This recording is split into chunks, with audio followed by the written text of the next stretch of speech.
Okay, designed to succeed this month, we had the Blackbird Snatcher. Snatcher's a great fly, is a wet fly or a buzzer imitation. What I'll do is start off by, I've got a little thin 8/0 thread and I've got a curved grub hook and device here. It's an Osprey barbless grub hook. I'm going to wind it down round the bend, that's important. Come back up.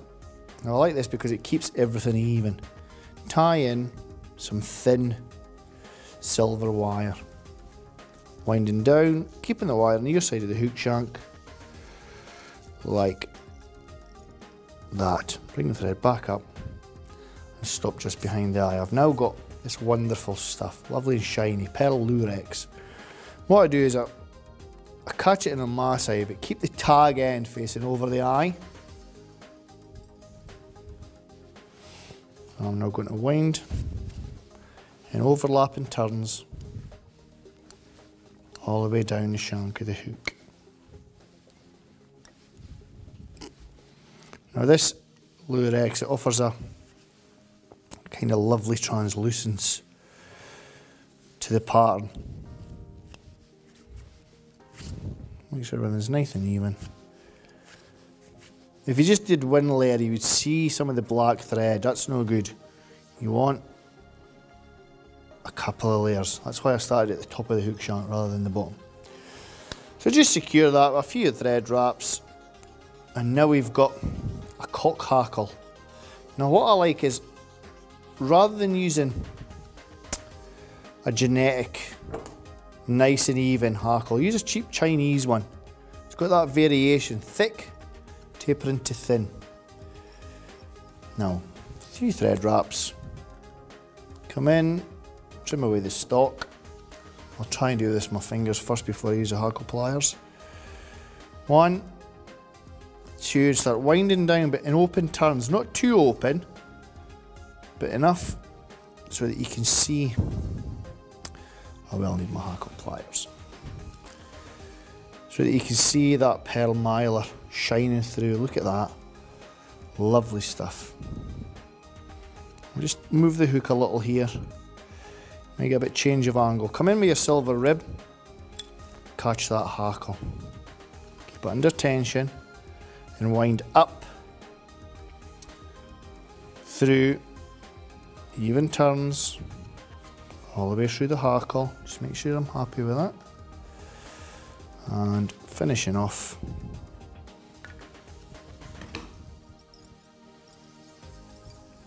these few wraps here.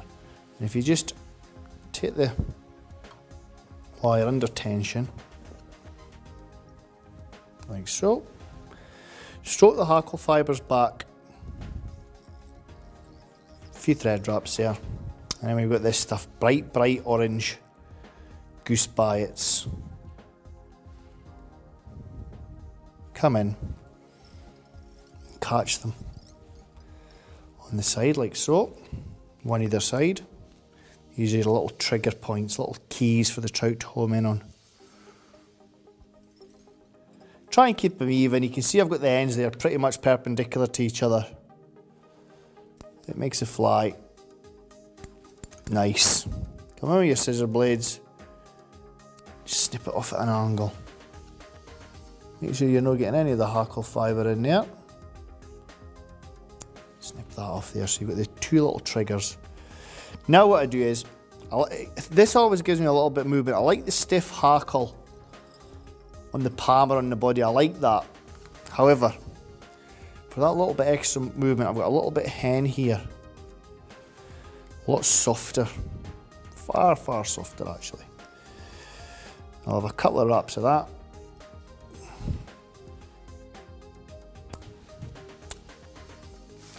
Hackle pliers. Here they are, file down the side. Bring your thread to the front, park it there. And you can see my hen hackle there is the same length. The same length, barb length, is a cock hackle. Beautiful. Beautiful fly this. Looks good. Fishes very well. Exceptional. come in, couple of looking turns, give this a tug, in with the scissors, and snip nice and tight. Create a nice tidy head, just wet your fingers, stroke all the fibres back, come in, tight thread wraps here, nice and tiny. Working your way back and in to the hackle.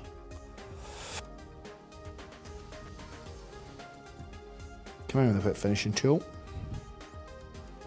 Now obviously I'd normally add varnish on this. You can too. It is. What a fly.